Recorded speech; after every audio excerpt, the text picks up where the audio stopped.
Crônicas do Amanhecer. Por Feijão.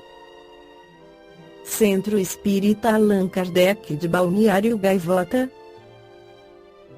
28 de novembro de 2021. Maioria no Brasil é contra aborto, mas apoio cresceu em 2021. Parte 2.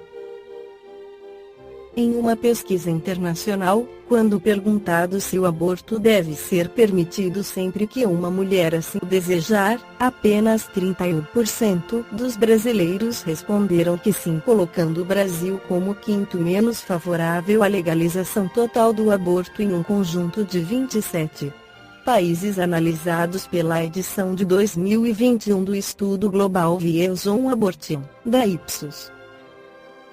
A média de aceitação à descriminalização do aborto sempre que for o desejo da mulher foi de 46% nos países pesquisados.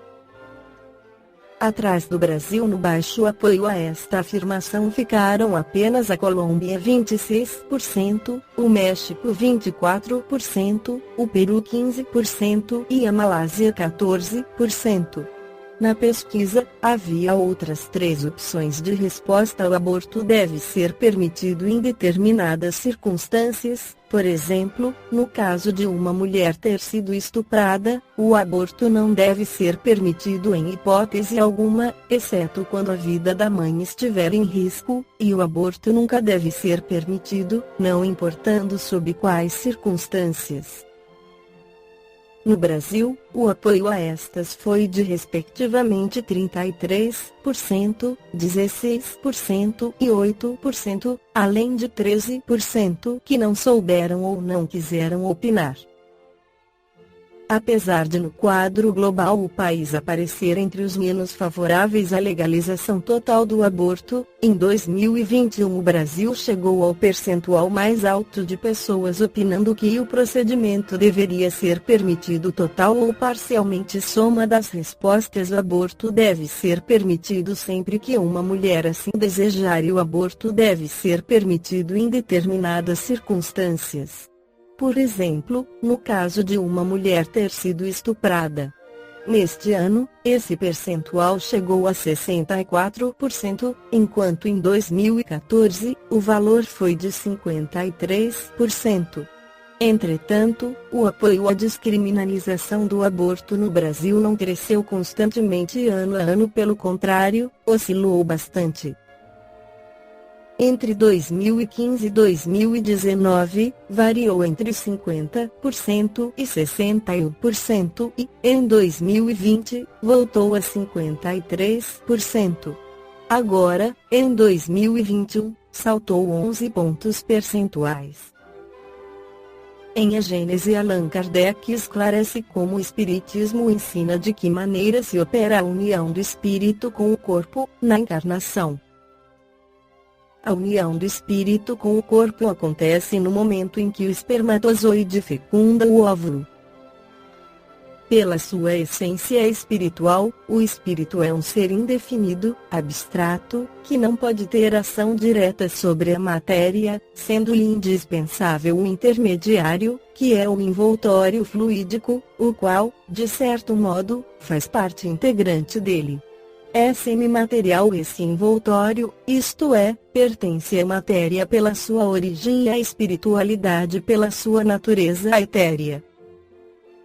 Como toda matéria, ele é extraído do fluido cósmico universal que, nessa circunstância, sofre uma modificação especial. Esse envoltório, denominado perispírito, faz de um ser abstrato, do espírito, um ser concreto, definido, apreensível pelo pensamento. Torna-o apto a atuar sobre a matéria tangível, conforme se dá com todos os fluidos imponderáveis, que são, como se sabe, os mais poderosos motores.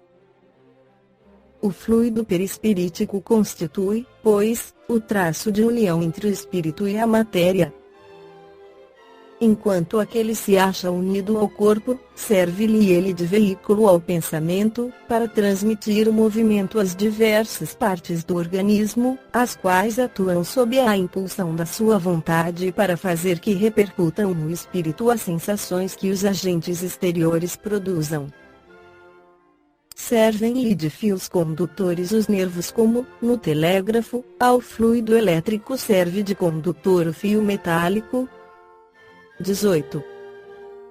Quando o espírito tem de encarnar num corpo humano em vias de formação, um laço fluídico, que mais não é do que uma expansão do seu perispírito, o liga ao germen que o atrai por uma força irresistível, desde o momento da concepção. À medida que o germen se desenvolve, o laço se encurta. Sob a influência do princípio vital e material do germen, o perispírito, que possui certas propriedades da matéria, se une, molécula a molécula, ao corpo em formação, donde o poder dizer-se que o espírito, por intermédio do seu perispírito, se enraiza, de certa maneira, nesse germen, como uma planta na terra. Quando o germen chega ao seu pleno desenvolvimento, completa é a união, nasce então o ser para a vida exterior. Balneário Gaivota, 28 de novembro de 2021. Por Feijão. Centro Espírita Allan Kardec de Balneário Gaivota. Que a paz esteja com todos.